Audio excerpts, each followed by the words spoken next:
Beyond. Beyond. Hello, everybody. Welcome to episode 52. 52? Of Podcast Beyond. Beyond. That's a 5-2. It's a 5-2. I'm your host, Chris Roper, editor-in-chief of the IGN Chris PlayStation Roper. team. Hello there, Ryan Clements. Hello there, Jeff Haynes. How's it going? No, Greg Miller. We're a man down this week. Oh, no. Greg Miller is in San Diego at the Comic-Con. What? Comic-Con, looking at ugly dolls. I don't know. But it is hyphy. Buying very expensive water. Hanging around people that don't shower for 4 days. Smelling the funk. Ooh, didn't even think He's about bringing that. in the noise Apparently- and the funk. Yeah, I didn't even think I've never of that. been, but apparently it's terrible. Here's a word of warning. If you go to Comic-Con, please use the shower in your hotel. Yeah. It's And not that hard. and bring a stick of deodorant. Apparently. This is what I've heard.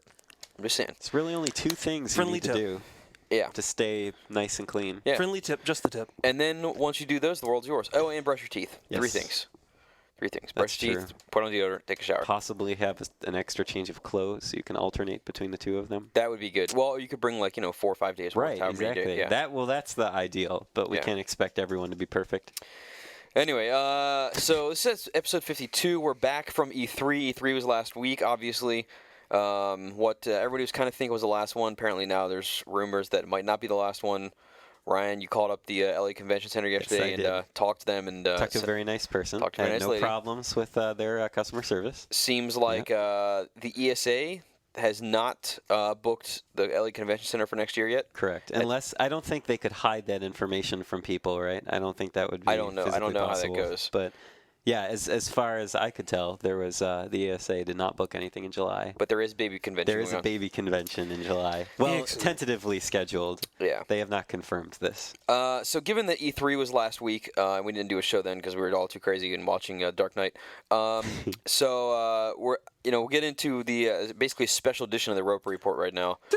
Time for some news. So if you guys were watching, IGN and whatever, and the interwebs last week, you saw a ton of this stuff. So I'm only going to go over the major stuff right now. Otherwise, it would take me 3 hours. But on the Sony front, during the press conference, Sony announced the movie. Things you can get movies and TV shows across the PlayStation Network right now. So that's up. Went live on Tuesday. They need package deals for episode seasons. They do need packages for season episodes. But Season episodes. Sony also announced greatest hits titles for the PlayStation 3, which is a long time in the coming. We've been asking for that for a while, too. Yeah, there's a lot of titles that are going to be on there, but like Call of Duty 3 and Warhawk and Resistance. is on there. Motorstorm. Motorstorm, yeah, there's a ton of titles. Stuff that you would expect is probably on that list. Sony announced there was going to be an 80 gig system coming later this year. All right. So, yeah, there's another one. Finally. Yeah, again. So good. It sounds from what they were talking about that it's going to be the exact same as the 40 gig system, except that plus a hard drive. So what we're assuming is no backwards compatibility. Yeah, so that's great. So keep your PS2s around. Sony also announced MAG, Massive Action Game. That's massive action game. That's good. You got to keep using that one. It's coming from the guys at Zipper. So they're not doing SOCOM Next or whatever you're doing. SOCOM Next. My assumption was title. Next. My assumption was, and I think a lot of people thought this, was that Confrontation in production at Slant 6 right now was going to be an online-only thing, and then Zipper would be working on this huge, single-player, giant, SOCOM 4 or 5 proper, whatever they want to call it. But that's not the case. They're making MAG instead. Supports 256 players online. I still don't know how that's going to happen, but I think it's going to basically section you off into small battles, and you'll get updates on the entire battlefield. then that's kind of lying then, because it's not really. Yeah, I mean, I could be totally wrong on that. But in a way it is, because part of it is pretty much aligning yourself with whatever side you happen to be, and then whoever is essentially going to be a field general is going to be having their own skirmishes and deciding where they're moving with their troops, and everybody's it's not a total lie. I'm just saying it seems like it's bending the truth a little bit. Like you don't actually have 256 in real time, but well, you do have it in real time. Well, but on the same on the same screen at the same time. Yeah, they'd be way off in distance. You wouldn't really know what they were doing. But that might not be the case. But that might not be the case. It could be all in a tiny little room, and you're just like taking pot shots, just fragging people on a canyon. Yeah. And then last bit of news I'll mention is that in the next episode of Core, which will be coming in, I guess next week. Yeah. There's going to be an exclusive, air quotes, exclusive access to the Resistance 2 beta, which they're saying could come as early as September. Clearly, this has got to just be an online beta. It has nothing to do with the single player. But I mean, I've played the online of that game a couple times, and it's awesome. So yeah, it gives you at least one reason to buy Core. So there you go. That's one of the few. So that's the news for this week and past 2 weeks or whatever. So there you go. Let's I mean, it's E3 time, so most people are focused on making announcements and whatnot, but there are still some games coming out, or a game in the case of this week. One game. Jeff, what came out this week? Well, on the official IGN list of upcoming PlayStation software on all 3 platforms by the IGN editors, there was only one game, and it was for the PS2, surprisingly enough, and that was Mummy Tomb of the Dragon Emperor. So, if you happen to love that Frasier tie-in, you can't get enough of mummies. I hate And Jet mummies. Li's in the movie, too. And Jet Li. That could be the game for you. Yeah. You know, I love Jet Li like a ton. He's awesome. I just thought that at one point he mentioned he was not going to be doing any more martial arts movies, and it seems like all his roles. He's a mummy. I know. that I does know. martial so arts. technically, It's a little different. Technically, it is a little different, but it just seems a little like I feel like he just shouldn't have said that. You know, if he this was isn't going Fist to. of Legend or anything. I think his difference is, and I could be wrong about this, is that he was saying that he's not going to do any movies focused on martial arts, but he'll certainly have action in his roles. Right. He's not going to become a completely dramatic actor. But he was after he said this, he was in the Forbidden Kingdom, which is basically an American homage to wushu movies, which is I actually really enjoyed it, by the way. But yeah, that was basically a martial arts flick. Now, when was that movie recorded though? Because that movie could have been I don't know. Recorded beforehand. Maybe I don't know. Yeah, I don't I know. don't It was know pretty the details recent on though. that. Yeah, but it was also pushed back, I think, like at least Regardless, 6 months I or a say year. go Jet Li. I love the Okay. guy. He should keep doing his stuff. Pick of the week. We haven't There you go, seen the Mummy game in the office yet. We're trying to track it down. It's not nowhere to be found so far. Elusive mummy. Yeah, it's very elusive. You Would gotta, you say it's missing from the tomb? no. Oh. But so we only have one option, but I don't know if I want to pick it or not. I don't think we have a pick this week. Yeah, Which is rather surprising. Wait, actually, that's Elephant came out last week, Yes. and Siren comes out this week. Yes. So Have you played Siren at all, Jeff? Only the demo. Okay. And The demo pick worthy? the demo gives you a sense of it, but I don't think it's like enough to really go like, oh yeah, you should definitely get this or not. I mean, it gives you a taste of it, but it's you know, and it's fun for a demo. But is 1942 is this week also? Correct? 1942 is this week. According to the Xbox guys, it's very short. It's short, and from what I saw of the Xbox game, it is riddled with bugs. I mean, Well, that was Yeah. an online match, though, right? It Yeah, was an online match, but I recall Hillary saying that even the single player was not exactly excluded from some of these things, like textures just disappearing, so the background and enemy ships just vanishing, and you being shot at from phantom planes and everything. All right, so Phantom Planes. this week's pick of the week is a very tricky one. I might say Elefunk. I'm going to abstain. I say we pick Jet Li. All right, we'll Is our pick pick Jet of Li. the- pick of Jet the Li week. is pick of the week. Go watch a Jet Li movie. Yeah. Any Jet Li movie. Okay. We don't. There's no. We would do trophy tips or just the tip. Just the tip, but there's no new trophies available yet. Unfortunately, Pixel Junk Eden is soon. We'll have some on that when Pixel Junk is available. although Dylan did mention that there could be a Pixel Junk Monsters patch with trophies coming potentially soon, so keep your fingers crossed. Potentially. That would be sweet. Yes, and we'll come back to that one if so. So I guess let's just get into the topic of the week, which Topic of the week. It's time for the topic of the week. this is the E3 aftermath. So obviously we're going to get into that. Everybody's takes on the shows. Ryan, what was your? This was your first E3. Yeah, it was very interesting. Jeff, how many E3s was this for you? Oh God, at least 8. Okay, this was my 6th. So I'm a noob. so you're new. Ryan, being that it was your first E3, and Yes. actually let me tell people about this. Jeff can come in on this one with me. If you've been following E3 stuff, you've been hearing people saying just in general that this was not like the E3 of old. It was barren. There was nothing going on. It was a tomb. It was a tomb. Essentially, before, if you would approach the LA Convention Center, if you've ever been there or seen pictures of it, it's got like kind of a slanted like funnel roof. Funnel dome, yeah. Yeah, and then there's two of those, and then on either top of the funnel, I guess there's like a cylindrical tower up there. And normally those things would be covered with ads. There'd be ads going across the walkways, connecting the halls, all this kind of stuff. We get there this year, there's none of that whatsoever. Yeah. There's absolutely no clue from the outside of the building that E3 is about to be happening. You go inside the lobby to the convention center, normally has signage on all the pillars in there. It's filled with people. This year was none of that. No signage anywhere. In fact, the only person in the lobby was a janitor, right? I believe that was true. It was actually a Teamster. Oh, there you go. All right. Well, I didn't really see. I was just like seeing you guys from afar talk to this person. Yeah, it was just a Teamster who's like, picking up some of the stuff because there was another convention at the convention center, and it was like a gift convention. It wasn't a big convention? They were setting up more stuff for the gift convention than they were for E3, which is really sad. Oh, E3. Yeah, if you rolled into one of the two halls, I forget one of the entrances, I guess the South Hall, the South Hall entrance, there was the check-in booth, which had signage for the show. And then there was, at the top of the stairs, there was one of those, stand-up placard things, which tells you where stuff is. And that was about the only, like, if you came in the front door, that was about the only way you could tell that it was E3 also. Yeah. It was a very, very barren show. It looked like a ghost town compared to years past.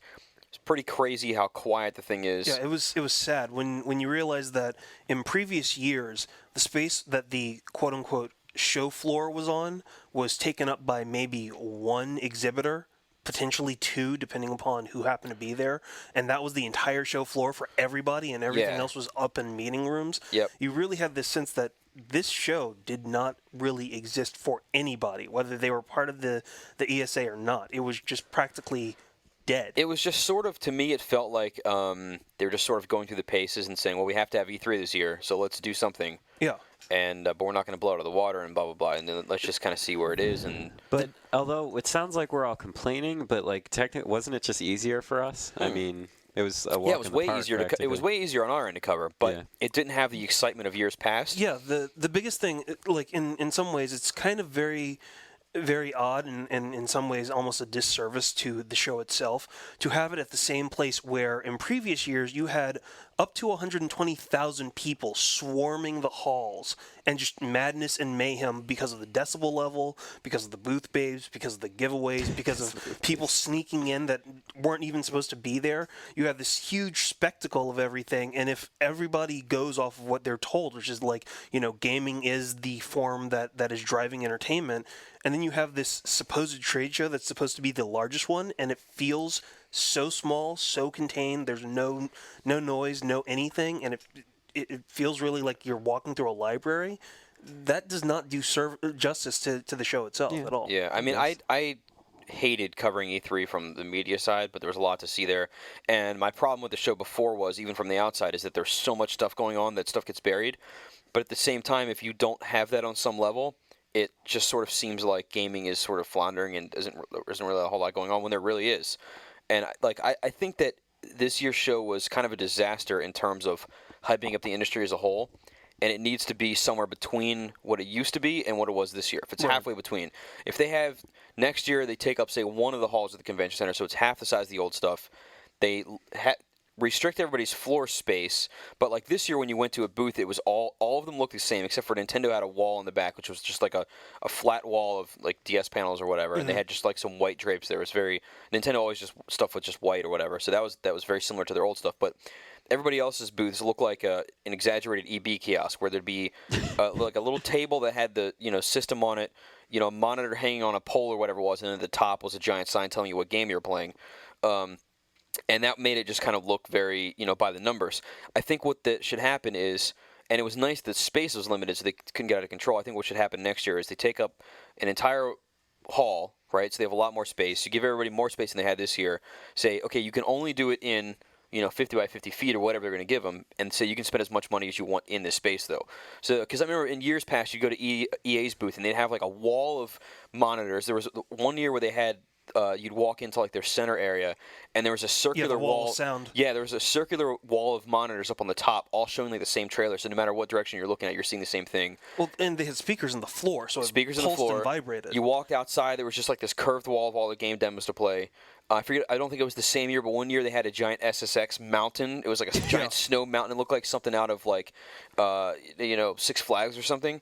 Like these sorts of things I miss from the show. I mean, there was some sleazy crap that shouldn't have been in there in years past, but I mean stuff like that. I miss seeing themed things to blow up some of the bigger games. There's none of that this year. Yeah, like not only do you need you need the spectacle. If you're going to show off everything and it's going to be the biggest show of the year, and you're going to justify like getting everybody from around the world to do it, there has to be some spectacle. Yeah. At the very least, there was nothing. Like the number of parties, like, and it's not like we need parties or anything, but it was practically non-existent. The ESPYs had a larger presence, and that was right down the street, and they had been setting up for that for like multiple days before, at like basically the Staples Pavilion for multiple days, and that like the red carpet was larger than the show floor of E3 itself. Yeah. Like that is a problem. And the other part is you don't really have a reduced show in the same place where it was so large. If you're going to do something or you're going to expand it, do it in a different venue.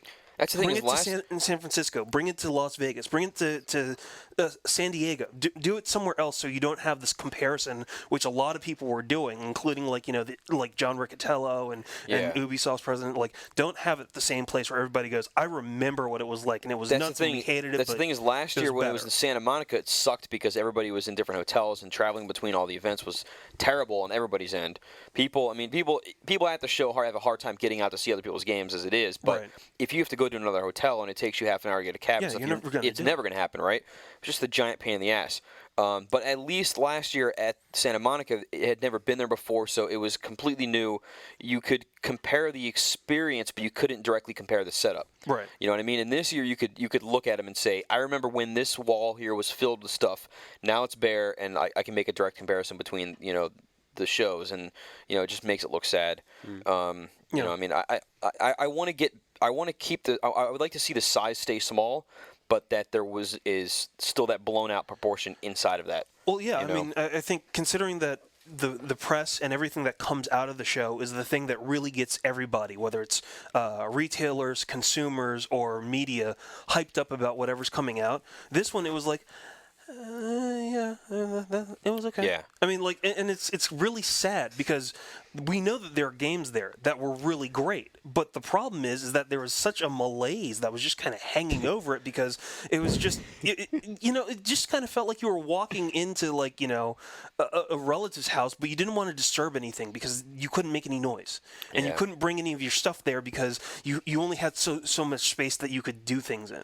Yeah. So you really just felt constrained, and then you're doing everything and you want to get hyped, but the entire tone of it just really kind of pulls the hype out of you.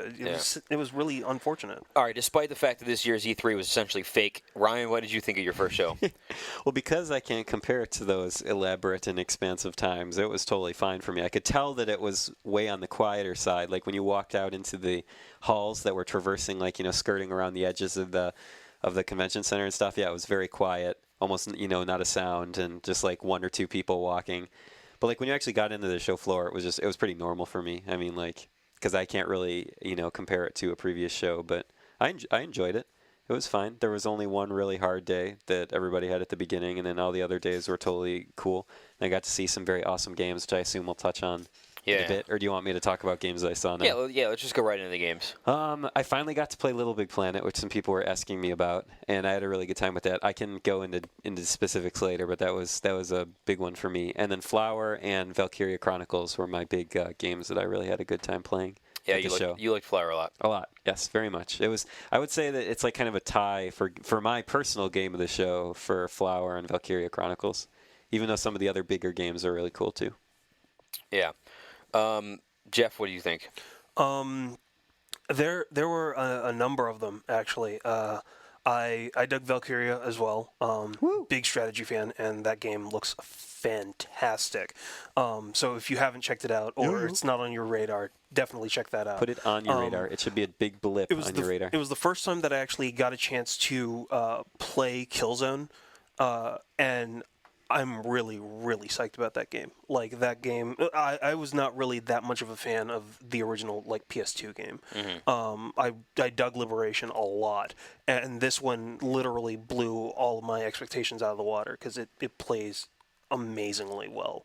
And just the level of detail is startling and fantastic. The other thing that really stood out to me was Fallout 3, which easily is one of the best games I think I've ever played, and just as High far as praise. as far as just depth and everything. Because I mean, one of the things that Chris and I wound up talking about as we were leaving, like one of the demos, was just that 8 of us went into the room. We all sat down at tables. We all played it, and we all came out with 8 completely different experiences from half an hour of things that we did. So to explain the way that Bethesda set up the demo, and this is pretty rad, is so last year at the show they gave us this 45-minute demo that it was all. They played it, but it was all point by point. They had it all planned out. And they did this, went and they skipped a few things too. Skipped a few things, went and blew up the city. It was awesome. And then they gave a little demo during the Microsoft press conference. But then this year, when they took us in there and we got to play it for the first time, they said, "Here's your kiosk.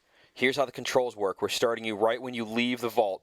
And they're like, "You have half an hour. Do whatever you want."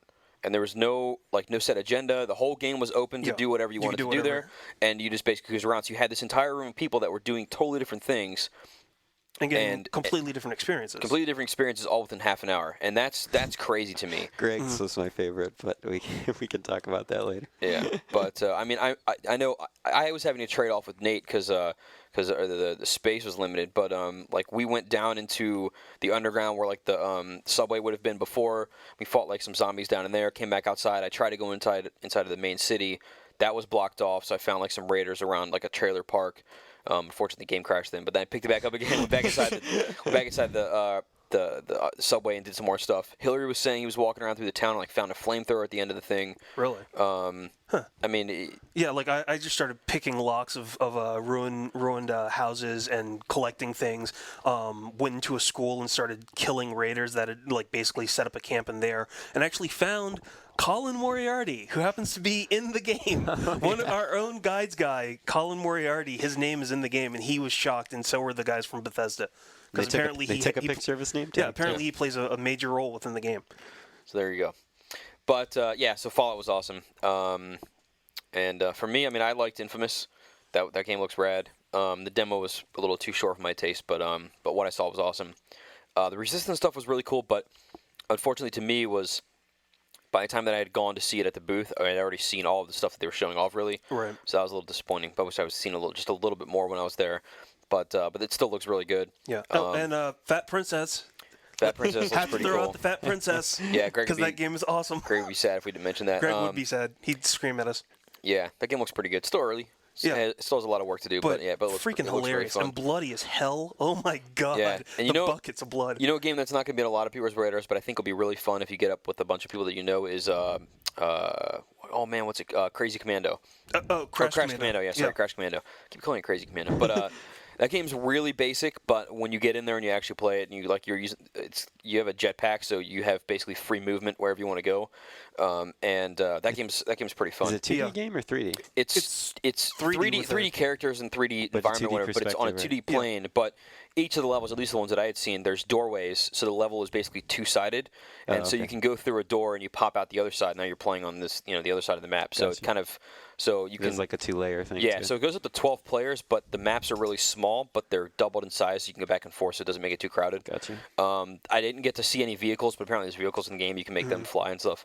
So that's all pretty rad. That game looks really cool. Yeah, and Resistance Retribution from the guys at Sony. Yeah, that game's the business. That is so awesome. I mean, like those guys already know what they're doing with the PSP because of all the like Siphon Filter games. And yeah, I put in a plug for a new Siphon Filter.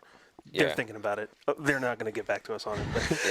But, but that game basically takes all the mechanics from all the Siphon Filter games and surprisingly improves on them. And I didn't think that they could actually do that within a shooter, but they improved on it. No, That's I mean, awesome. The Siphon Filter games have a little bit of a hurdle getting used to the controls and trying to figure out what's going on there. And this game is, as soon as you pick it up, you know exactly what you're doing. And the aiming mechanic in it is awesome. They've made it so that the PSP actually works for a first-person shoot, or what's third-person, but it's the same aiming controls. But that it actually works really well for that. It helps you while also making you do stuff yourself. Right. So it's a very cool mechanic. It looks amazing for the system. Yeah, it looks phenomenal. Still has all the primary, secondary fire of all the weapons that are in there. Like there are a couple new ones, but a lot of the old ones, like the bullseye and all the other things that you're used to from Resistance, still in there. Yeah. Continues a little bit from the story of Resistance, Yeah. just with a new It story, bridges the with a new gap, right? character. Yeah.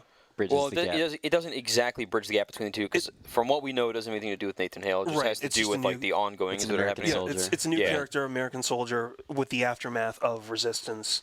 I'm sure that it'll in give you Europe. some insight into what's going on between the two games, though. Yeah, well, Yeah. I think it's gonna be more from you're seeing what's happening from the Chimera perspective, and you're seeing what they're doing, and then you pick up as Nathan in two, and, Yeah, then, in two. Gotcha. and then you see what's happening. But there. you kind of get a sense that like all this other stuff that's going on into like what's going on in Retribution kind of like is part of the catalyst of what happens in two. yeah, that's what it seems like.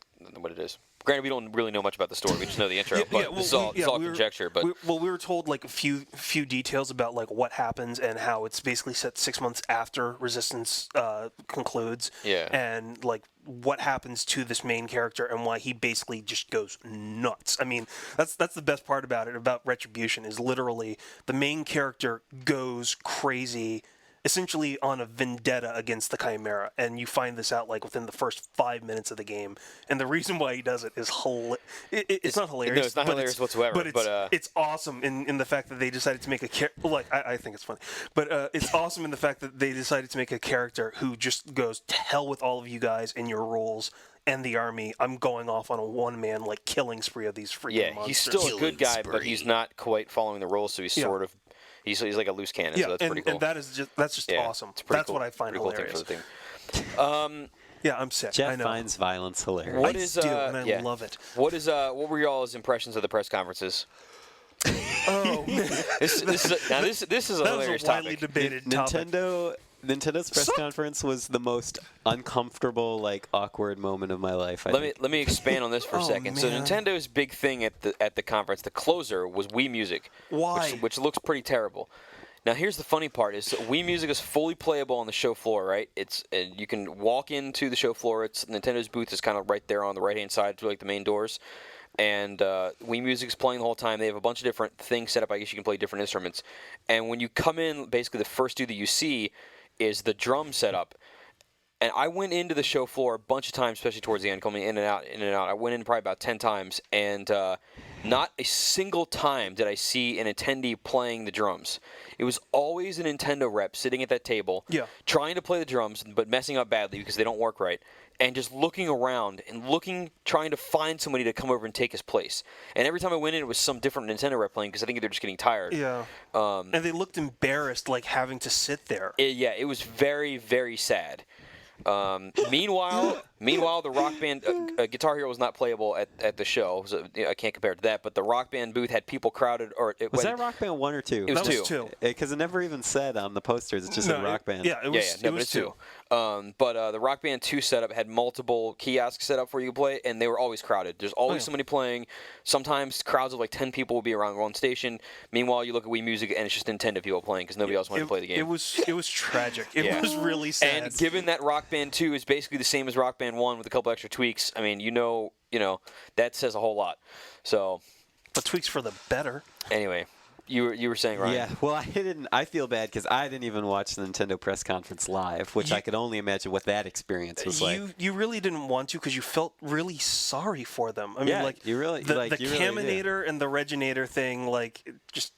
I was actually really like uncomfortable watching it because like the entire conference was just very uncomfortable. Yeah. Just like even just between the delivery of like how everything was going, the setup they had, and then the products that they were showing were just were completely lackluster. Well, it was a very casual-oriented display from them, which was very strange. You figured they would throw a bone, introduce like Kid Icarus or whatever they're going to call it, and something like that. But that didn't really happen. Well, I think that I'm okay with casual stuff on occasion, but the stuff that they were showing just wasn't impressing me. Well, the casual thing is my segue to the Microsoft conference, which was interesting because they started off the conference really strong. They showed off Fallout, Fable 2, which the Fable 2 demo sucked, but whatever. They showed off Gears 2, which looks awesome, and they showed off Resident Evil 5. Right. So they had those 4 games, and you're like, bam, 4 huge games right at the top of the show.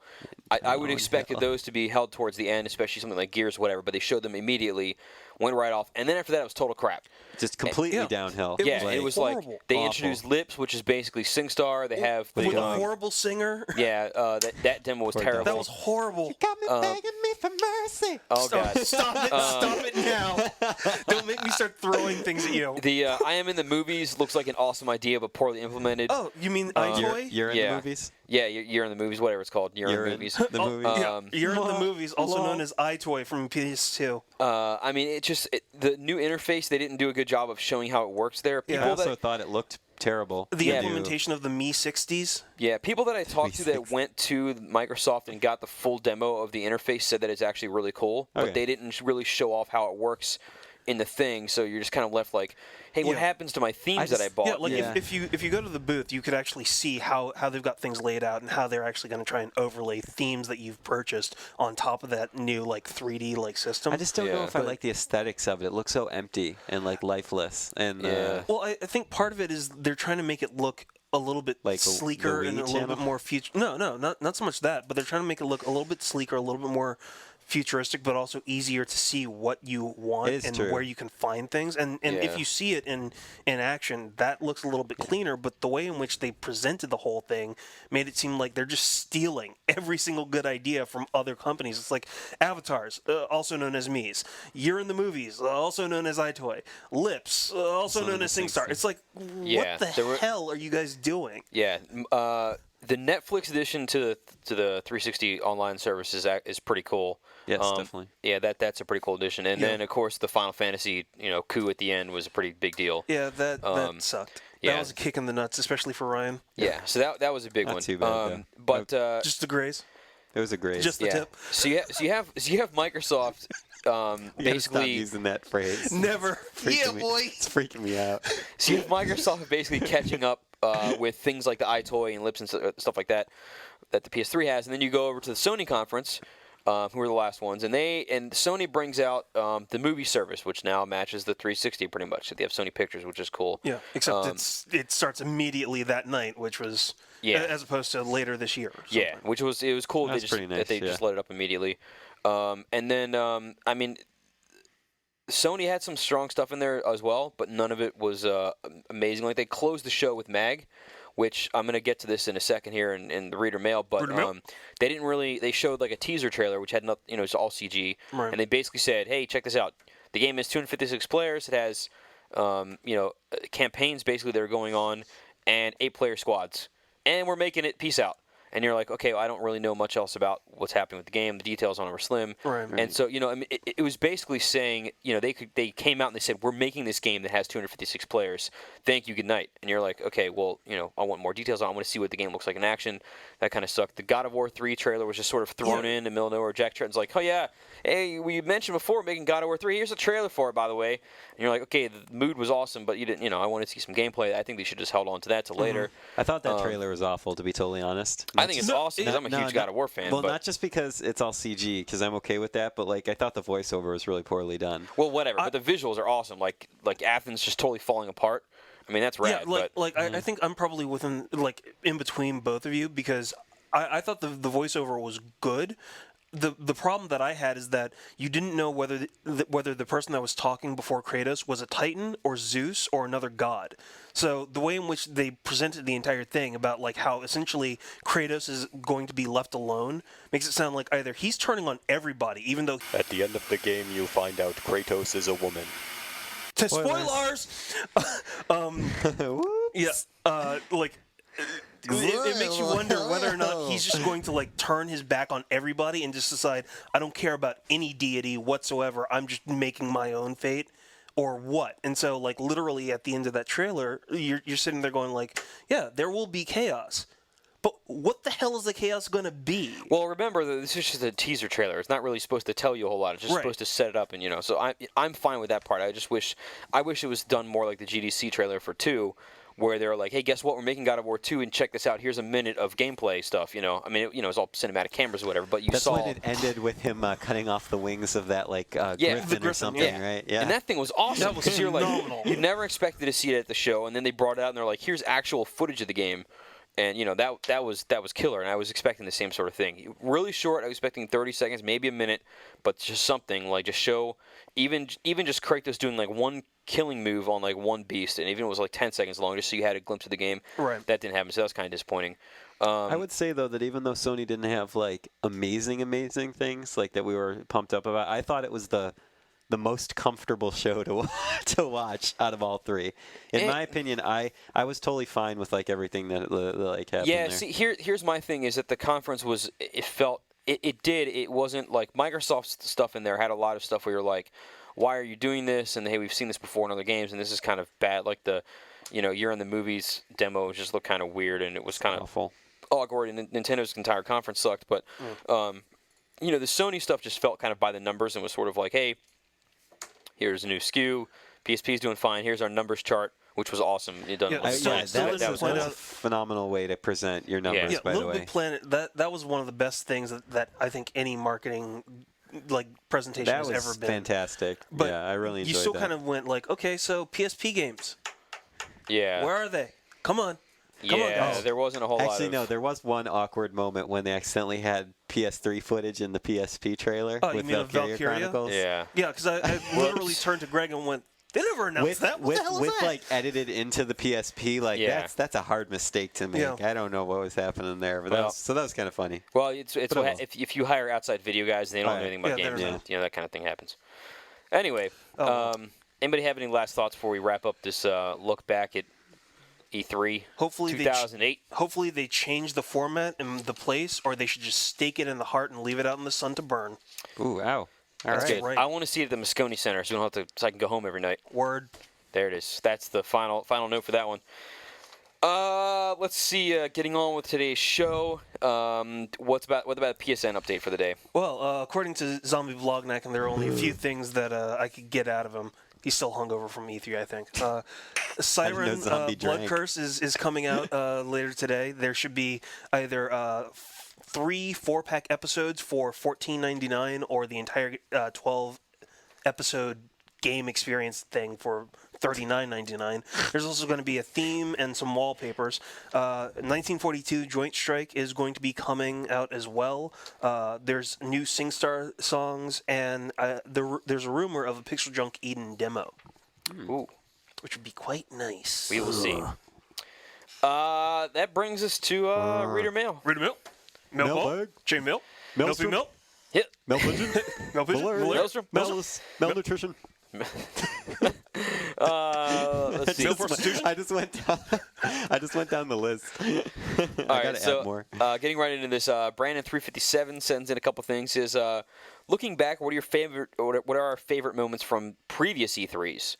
And which year was the best one? Ryan can't really chime in on this one. Yeah. My personal favorite moment from any E3 ever, from not having to do with like looking outside, looking at announcements, but my favorite thing of actually being at the show was, I think it was 2003 when Half-Life 2 was first shown off, and that demo was incredible, absolutely amazing when I went and saw this thing. It was in like this like box or whatever, and just had the Half-Life 2 logo up there. I mean, I was a huge Half-Life 1 fan, and there were like trickling reports about stuff that was in Half-Life 2. Like Valve was kind of going to like smaller sites back, right before it came out, and like going to the fan sites and stuff. And so we were like, well, we haven't seen the game, we don't know what's going on with this. And so I go to the show, and then there's like this black box with like orange stuff on it, whatever, and this giant sign saying over top that's just Half-Life 2. And I'm like, you can't see anything about it before you go inside, and they stick you in this theater. And then they have like the G-Man comes on, and he gives this thing, and like, so I had no idea what the game looked like, whatever. And the demo that was given was absolutely incredible. Completely blew me away. I walked out of the theater going like, no other game in existence is even close to what this game is doing. Like it was the most phenomenal thing I'd ever seen in my life, and I can't imagine a time when I'm ever going to see a game that does that again until perhaps Half-Life 3. Yeah, I was gonna bring up the same one because I remember that one vividly. I mean, I remember a lot of stunts that have gone on. Like I remember the Promised Lot. Dudes coming out of helicopters. I remember, the army doing helicopter, which happened for like 2 or 3 years in a row. Yeah, they just relay and just like carabiner their way up and down the convention center. I remember like tons of different things, like either the skate ramps that they'd have, or the dance shows, or like the EA booths, which are usually the largest ones in the convention center and the loudest ones. Dear God, could they deafen you? But then, like, one of the other things that was always a staple, the Kojima video. Yeah. Like Blizzard would always have like crowds that would come up with like Diablo or a Warcraft like kind of thing, or a World of Warcraft like trailer. But every hour on the hour, you could always expect crowds around Konami's booth because they'd have a Metal Gear video. And people would literally just like block up the aisleways. Yeah, to the you point couldn't where get you through couldn't for like walk. the 10 minutes that it was running. And like the fire marshals will come by and it's like you got to move, and nobody will listen to them like that. We've got we've got everything else. So one of my favorite, one of the funniest things I think that I ever saw at E3 was Hillary and I went to see some game maybe 3 years ago. I can't remember what we were going to see, but we're at some booth. And he and I are both like leaning on the desk or whatever. We're sitting there and we're talking to the receptionist there, saying, "Hey, we need to go in to see this. Like, is this person around or whatever? We need to see it for like potential nominee or whatever." And then the receptionist lady, and this was some big game that we really wanted to see, and the receptionist lady there was there, and like looks behind us and was like, "Is that Christina Aguilera over there?" And somebody else nearby was like, "Yeah, that's her." And Hillary and I just look at each other, don't bother turning around. We look back at her and we're like, "Can we get into this demo? We need to go see this game." And that was really funny to me that we don't even care about, like, I don't know. yeah, like one of the other ones I remember was Steven Spielberg walking around like trying to just get into things before he was actually going to start doing boom blocks. And he was walking up, and I was at the desk, and he walked up, and they put me off to a side, and the woman behind the desk is just looking down, and she's like, "Yeah, can I help you?" And he basically goes, "Yeah, I want to see this demo." And she's like, "Do you have an appointment?" And he goes, "I'm Steven Spielberg." And she literally lost it. She's like, "Oh my God!" I'm Steven Spielberg. I remember it would have been 2 years ago, I guess, when they were showing BioShock at the show, and I think it was Tal was going to see the game, and Tal's sitting in there, and they're getting ready to start, and like Ken Levine's up there getting ready to do the demo, and somebody pops their head in, and they're like, "Excuse me, like normally we would only put the crowd people into the same demo as you guys, but Steven Spielberg would like to see this game. Is it okay if he sits in with you?" And Tal's like, "Whatever, dude, bring him in here." So he's just sitting next to Steven Spielberg during the entire demo. And you're like, all right, that's fine. That's perfectly acceptable You to have me. an appointment. Yeah, Steven friggin' Spielberg. well, no, like he wasn't angry. He's just like, "I'm Steven Spielberg," and she just lost it. That's pretty good. Brandon357 also sends in. He says, in terms of graphics, what game coming in the next year or so is a chance to surpass Metal Gear Solid 4 and/or Uncharted? I mean, Killzone for me. Killzone's probably the best looking game I've ever seen. So Killzone's the answer to that one. Simmer8596 says, "I've been looking forward to a new shooter to pop into my PS3, not called Call of Duty 4. Is there anything at E3 that impressed you, like SOCOM or Brothers in Arms, or maybe the new Call of Duty?"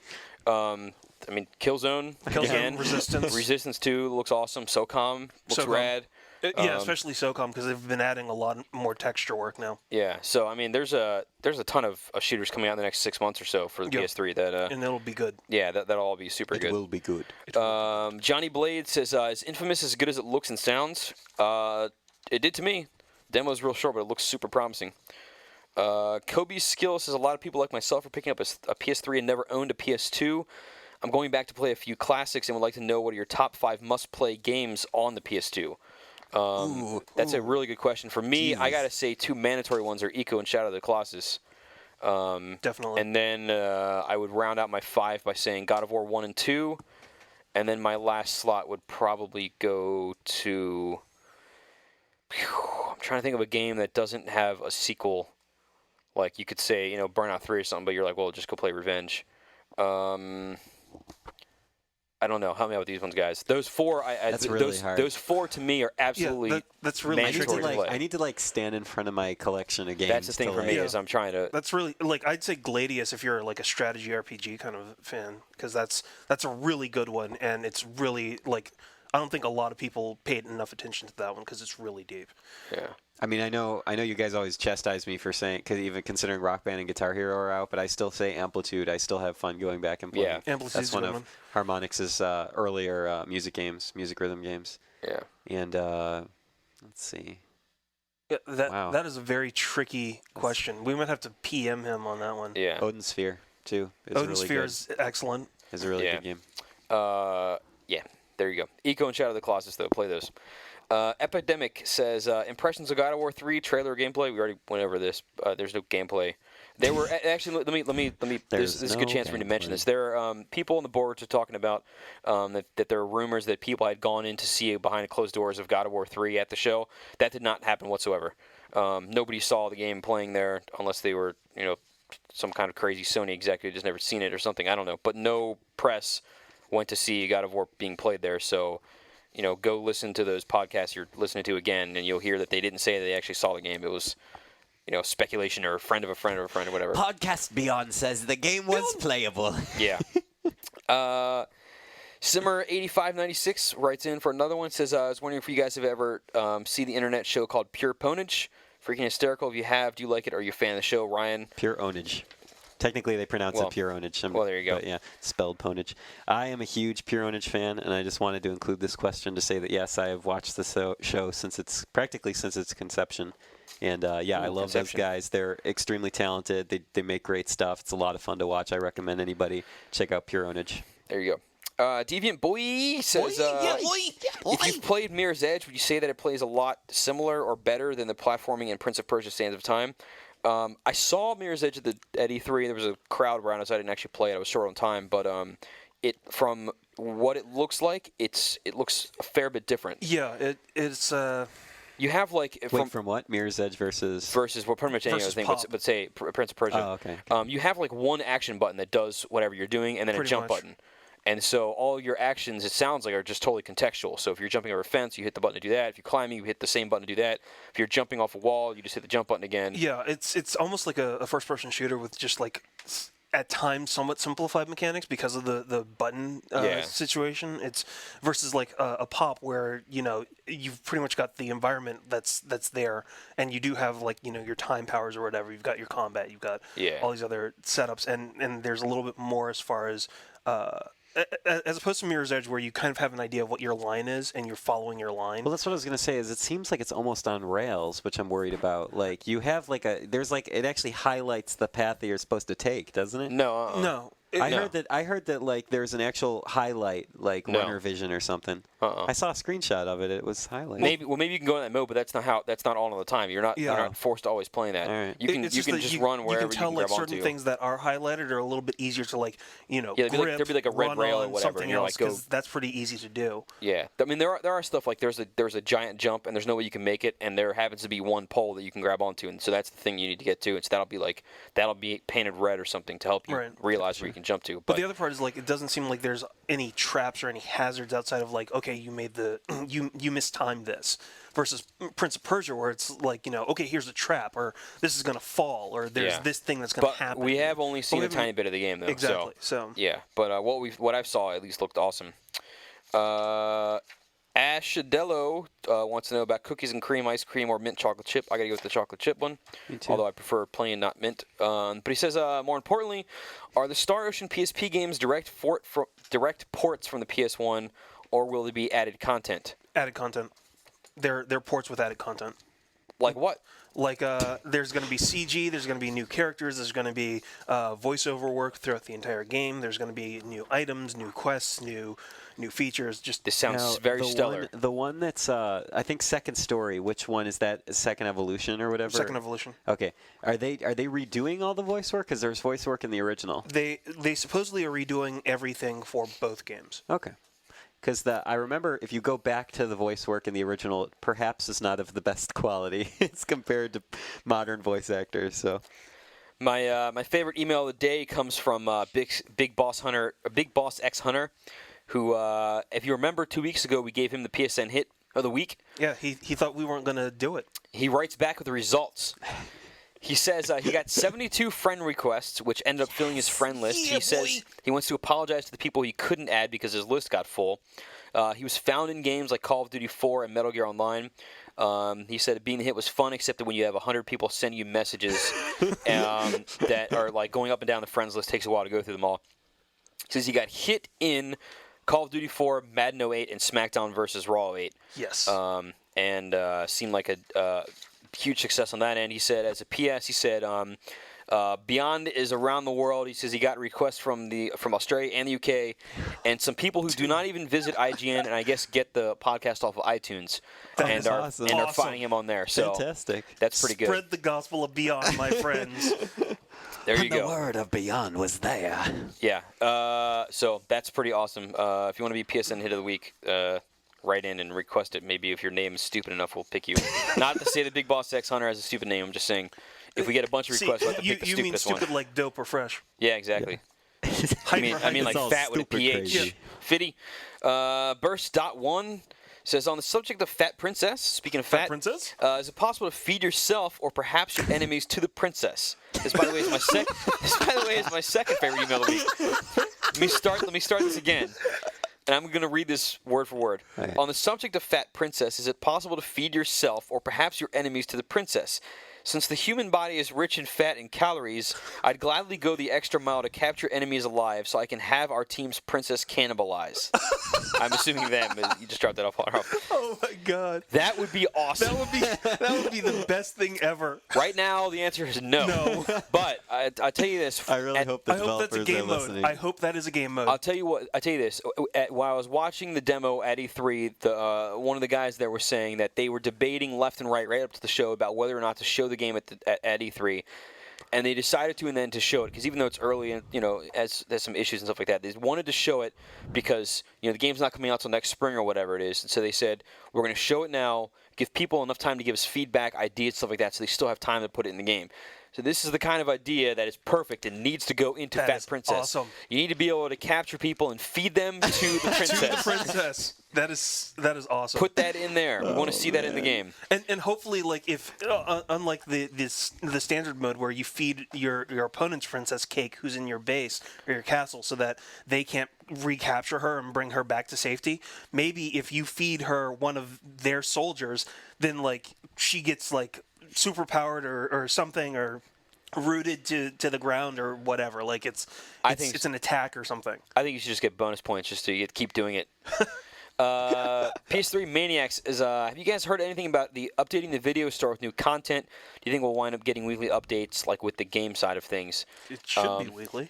We would hope that it's weekly, but we'll have to see. We'll find out today. Yeah, big TBD on that one. And today may not be the end all be all too, because it could have been they spent everything they had last week, and so maybe there's not a lot for this week. But obviously that'll kind of things will pick up steam, I would assume, as it goes on. So you'll have to kind of wait and see on that one. Sean9986 says someone posted the rumor set list for Guitar Hero World Tour, and Tool is on it, which means I have to buy it since they're my favorite band. Do you think the PS3 version will work with Rock Band instruments? This is a two-part question here. First, that rumored set list is a bunch of crap. I am a massive Tool fan, so I looked this up, hoping that it would look even remotely true. Not whatsoever. If you look on the songs that are already confirmed to be in the game, these set lists have those same bands, I guess off of rumors, but that the songs were totally different. So, like, they had, Van Halen doing Panama, which is incorrect. Stuff like that in there. So the lists were obviously incorrect. Maybe Tool's in the game. We don't know. I hope to God that it is, because that'd be awesome. That would be sweet. I hope to God. They said, so the second part of the question is, do you think the PS3 version will work with Rock Band instruments? Seriously doubt it. Actually, Activision has said that it will. Really? And I don't know. Jeff owned. No, I seriously doubt it, only because like when I got like Guitar Hero 3 and Rock Band, I tried my heart out trying to swap both of them back and forth. I think and neither one worked. Activision is at a turn of heart and will have the game work with Rock Band stuff, but I don't know if that's only the 360 or if it's both of them. It sounds like it'll be both of them. But as always, we'll have to wait and see what happens when that game comes out. Joshua Miller sends in an email and he says, let me turn the page here. He says, "Tell me, Ryan!" Exclamation mark. Hello. Now with the news today, last week of Final Fantasy 13 going to the 360, Star Ocean 4 already confirmed for 360, Tales of Vesperia being on 360, Infinite Undiscovered on 360. As an RPG lover, why did I even buy a PS3 when I could have just stuck with a 360? Why has Square Enix forsaken Sony How much money is Microshaft paying for all of these RPGs? Why? We want to know. The only reason I wanted to highlight this is just to stress again. I highlighted it, by the way. Well, I put the green mark on it. Yeah. But you only put it Anyway. on. Anyway. Yeah. Okay. Is Jeff back me up on this? Valkyria Chronicles is definitely going to be something that I think a lot of people are going to want to put on their friggin' radar. But that's a strategy game. It is a strategy game, but it's a strategy RPG. There you go. So So falls into the Valkyria category. Chronicles is the answer. Fallout 3. And Fallout well, 3. but that's that's It's also 360. But Yeah, it, cross-platform. but at least It's it's still- But yeah. It's an RPG. Thomas says he followed our coverage of E3 quite closely, enjoyed it immensely. He says he has one question: where did the coverage of MAG, otherwise known as Massive Action Game, the dumbest thing of all time, go? Considering that basically every other game showcased what was known in advance to be released at some point, like God of War 3, Resistance, this new title seems to be pushing the first-person shooter multiplayer games to limits. Why did it receive very little attention? Mag was held up by Jag, thrown into a bag, and taken away. That's an interesting rhyme there, Mother Hubbard.